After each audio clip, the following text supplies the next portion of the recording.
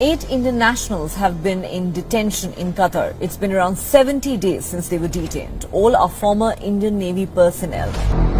Indian navy officers के farmer officers को Qatar पर ऑक्यूपाइड स्टेट के लिए स्पाई नेटवर्क बनाने के आरोप में 2 महीने से ज्यादा समय से हिरासत में रखा गया है। उन 8 ऑफिसर्स की रिहाई को सिक्योर करने के एफर्ट्स के तहत पिछले महीने एक हाई रैंकिंग इंडियन ऑफिशियल को कतर की राजधानी दोहा भेजा गया था। इस नेटवर्क में इंडियन नेवी के 8 फॉर्मर ऑफिसर शामिल हैं, जो देहरा इंटरनेशनल कंपनी के लिए काम करने के लिए दोहा पहुंचे थे, जो कि कतर के लिए सबमरीन बनाने का काम कर रहे थे। While working with the Qatari Defense, Security and other government agencies, these spies had access to classified information that they were sharing with Qatar's adversary, mainly Israel and India. Katari intelligence ने तुरंत company का headquarter बंद कर दिया और 8 officers को arrest कर लिया, और ये संभावना है कि उन्हें मौत की सजा दी जाएगी। जबकि मोदी गवर्नमेंट कतर की अथॉरिटी के साथ सोल्यूशन तक पहुंचने और अपने ऑफिशियल्स को सेफली भारत वापस लाने के लिए बहुत ज्यादा ट्राई कर रही है।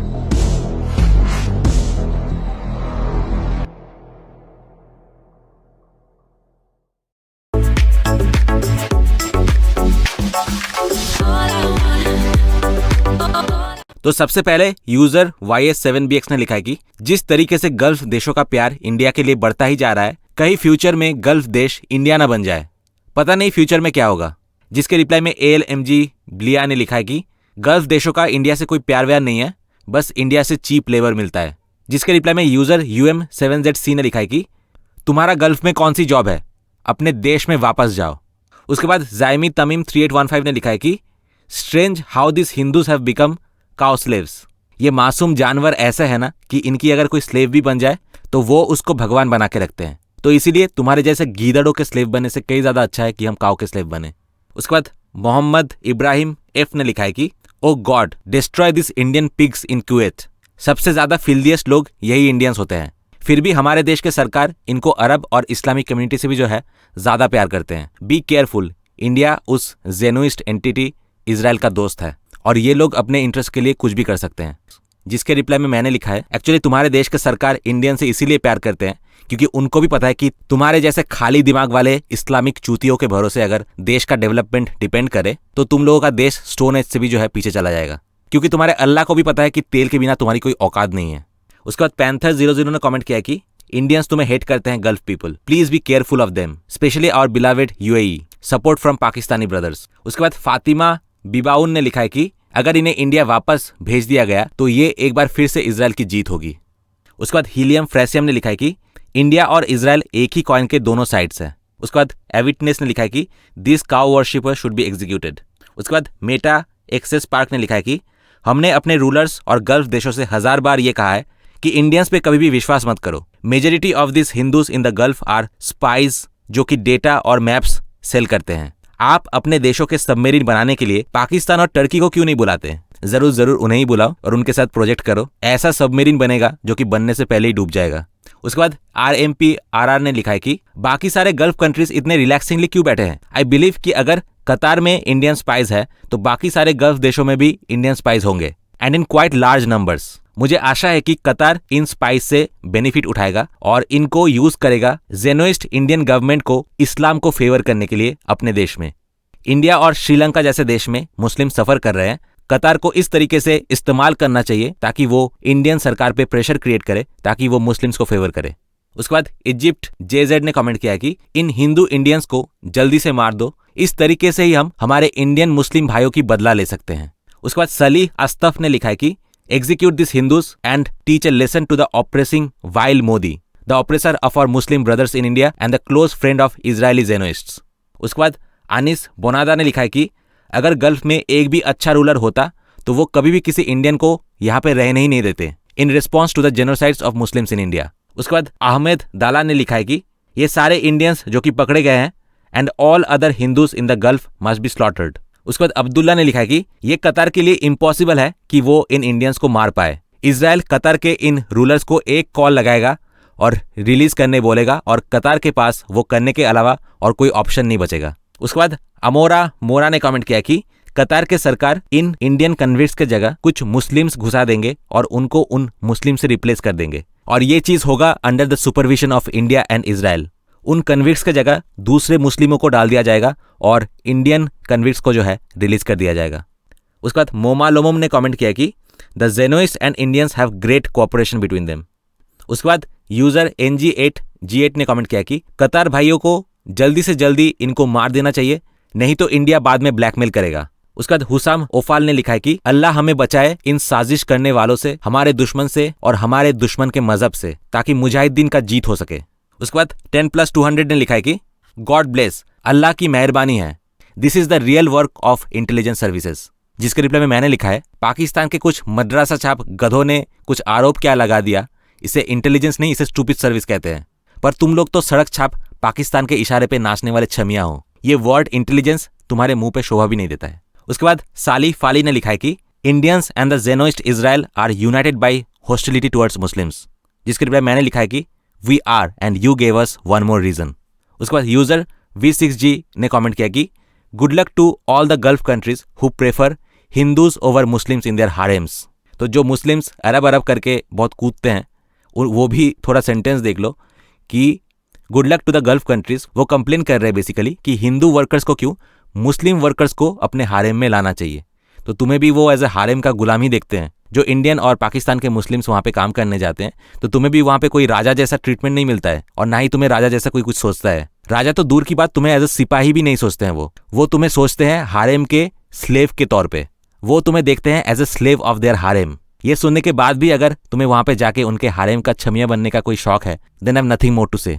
उसके बाद ज़ैना बाबडेल रहमान ने कमेंट किया कि इनको पहले ही मार दो, ताकि बाद में जब इंडियन गवर्नमेंट नेगोशिएट करने आए तो कतार ये बोले कि यू आर ऑलरेडी लेट।